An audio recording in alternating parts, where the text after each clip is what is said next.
સુરતમાં બોલિવૂડની આગામી film match fixing the nation at the સ્ટેકનું પ્રી રિલીઝ સ્ક્રીનિંગ યોજવામાં આવ્યું હતું. ગૃહ રાજ્યમંત્રી હર્ષ સંઘવી અને ઉદ્યોગપતિ તેમજ સામાજિક કાર્યકર મહેશભાઈ સવાણી સહિત 300 કરતાં વધુ પ્રતિષ્ઠિત વ્યક્તિઓને આમંત્રણ આપવામાં આવ્યું હતું. તેમજ આ પ્રસંગે ફિલ્મની સમગ્ર સ્ટાર કાસ્ટ પણ સુરતમાં હાજર રહી હતી. આ સમગ્ર કાર્યક્રમનું આયોજન ઉત્સવ એન્ટરટેઇનમેન્ટ એન્ડ પ્રોડક્શનના ફાઉન્ડર ઉત્સવ ઉપાધ્યાય કર્યું હતું. ફિલ્મના નિર્દેશક પલ્લવી ગુર્જરે જણાવ્યું કે આ ફિલ્મ કે.એસ. ખટાના દ્વારા લખાયેલ પુસ્તક the game behind saffron terror ઉપર આધારિત છે. આ ફિલ્મ ભારતીય પ્રેક્ષકોને આજની દુનિયામાં સામાન્ય માણસની નજર સમક્ષ પડદા પાછળ શું થાય છે તેનું સત્ય બતાવે છે. કઈ રીતે રાજકારણ, વ્યક્તિગત લાભ, ધર્મ અને વિનાશ વચ્ચેની રેખાઓ ઝાંકી પડી ગઈ છે. પલ્લવી કહે છે કે આ ફિલ્મ એક તીવ્ર વિવેચન આપે છે કે કેવી રીતે રાજકારણ અને સુરક્ષા વચ્ચેનું ખતરનાક આંતરછેદ દેશની સુખાકારી માટે જોખમી બની શકે છે. તો આ ફિલ્મની ડાયરેક્ટર પલ્લવી ગુર્જરે જણાવ્યું કે જ્યારે કેદાર ગાયકવાડ, વિનીત કુમાર સિંહ, મનોજ જોશી, રાજ અર્જુન, અન્ય ઘણા પ્રતિભાશાળી કલાકારો સહિત ફિલ્મના કલાકારોએ ફિલ્મની સફળતા સુનિશ્ચિત કરવા માટે સખત મહેનત કરી છે. તો સફળતા સ્પષ્ટ છે, કારણ કે ફિલ્મના ટ્રેલરને યુટ્યુબ ઉપર રિલીઝ થયા પછી પ્રેક્ષકો તરફથી ખૂબ જ ઉષ્માભર્યો પ્રતિસાદ મળ્યો હતો. ટ્રેલર રિલીઝની તારીખથી અત્યાર સુધીમાં 8.7 મિલિયનથી વધુ વ્યૂઝ મેળવી ચૂક્યું છે. મેચ ફિક્સિંગ આ ફિલ્મ 10મી જાન્યુઆરીએ સમગ્ર ભારતમાં અને ઓવરસીઝમાં બધી જગ્યાએ રિલીઝ થઈ રહી છે. આ મેચ ફિક્સિંગ જે ફિલ્મ છે એ film nation at stake saffron terror નામનું પુસ્તક કર્નલ ખટાનાજીએ લખ્યું હતું અને એ પુસ્તક પર આધારિત આ ફિલ્મ છે. ભારતની અંદર 2004થી કદાચ એ પહેલાંથી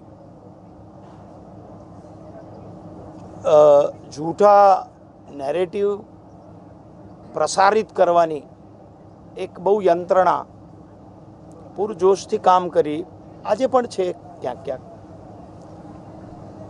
તો આ ફિલ્મ કોને ઉજાગર કરે છે? તો the game behind the saffron terror terminology, કે ભગવા આતંકવાદ નામના શબ્દનો પ્રયોગ આ દેશમાં થયો. સેફ્રોન ટેરર ટર્મિનોલોજી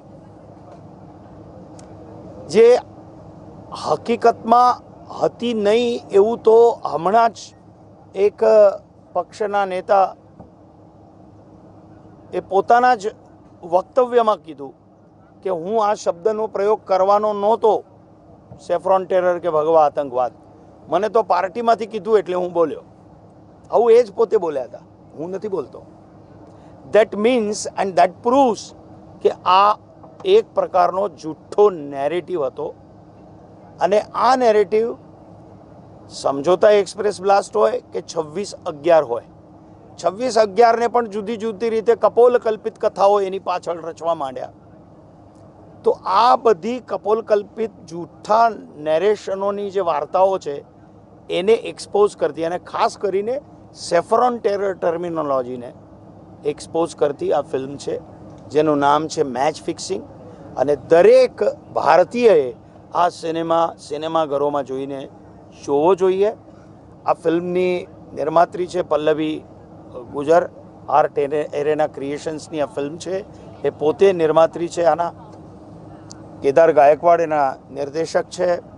આપણા અનુજભાઈ એના રાઇટર છે. સ્ક્રીન પ્લે અને ડાયલોગ એમણે લખ્યા છે. કેદારભાઈ પોતે ડીઓપી છે અને પોતે દિગ્દર્શક છે. 2 કન્ટ્રીઝમાં આનું શૂટિંગ કરવામાં આવ્યું છે, 2 દેશોમાં જઈને, લંડન, ટર્કી, કાશ્મીર અને આપણા દેશમાં કાશ્મીરમાં, લખનૌમાં પણ શૂટિંગ થયું છે આનું. એટલે આ ફિલ્મ એક ભલે ફિલ્મ છે, ફિક્શનનો આધાર લેવો પડે ક્યાંક, પણ ઘટનાઓ જે છે એ થયેલી ઘટનાઓ છે. એટલે આ ફિલ્મ દરેક ભારતીય નાગરિકે જોવી જોઈએ એવી હું બધાને વિનંતી કરું છું કે થિયેટરમાં જઈ 10મી જાન્યુઆરીએ આ મેચ ફિક્સિંગ જોજો કે આ કેવી રીતનું મેચ ફિક્સિંગ થયું હતું. સેફ્રોન ટેરરની ટર્મિનોલોજી અને ભગવો આતંકવાદ ભારતમાં ફેલાય આ શબ્દ પ્રયોગ અને આવું કંઈક છે એવું એક જુઠ્ઠાણું ફેલાવ્યું હતું. એ જુઠ્ઠાણાને એક્સપોઝ કરતી આ ફિલ્મ છે.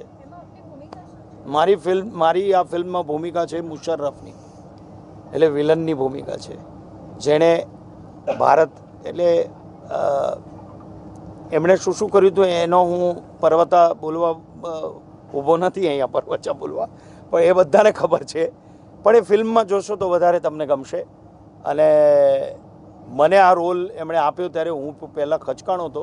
મેં કીધું યાર મને કોઈ, તો પછી જ્યારે સ્ટોરી આખી એમણે નેરેટ કરી, એ તો ફોટા સાથે આવેલા પહેલી વાર.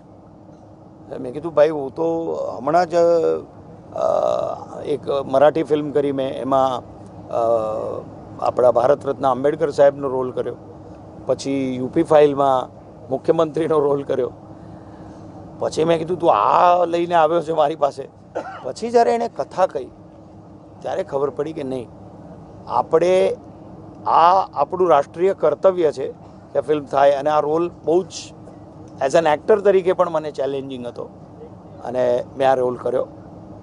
અને ફિલ્મ બધાને ગમશે 100%, અને એક નવું ચૈતન્ય નિર્માણ કરશે લોકોના દિલમાં, એ ચોક્કસ. અને દરેકે દરેક કલાકાર, વિનીતથી માંડીને એલેના સુધી બધા જ ખંદા કલાકારો છે અને બધા જ OTTમાં પાવરધા કલાકારો છે. લોકોએ જોયા હશે, યંગસ્ટર્સે પણ જોયા હશે. પણ આ ફિલ્મ તમારી અંદર એક નવું ચૈતન્ય જગાડશે, એમાં કોઈ શંકાને સ્થાન નથી. તો બધાએ મેચ ફિક્સિંગ જોવાની છે 10મી જાન્યુઆરીએ. Thank you.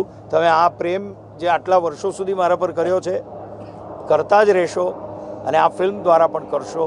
અને આ ફિલ્મને મેક્સિમમ લોકો સુધી પહોંચાડજો. એ માધ્યમોની પણ જવાબદારી છે, જેમ અમારી જવાબદારી છે કે સારી કથા વસ્તુ, સારી ફિલ્મો લાવવી, સારી ફિલ્મો કરવી, તો એમ માધ્યમોની પણ જવાબદારી છે કે આ ફિલ્મ જે એક ચૈતન્ય નિર્માણ કરવાવાળી છે, એક વિચાર પ્રકટ કરવાવાળી ફિલ્મ છે, એ લોકો સુધી આપ પણ પહોંચાડો. અને મેચ ફિક્સિંગ જોવાનું ભૂલતા નહીં.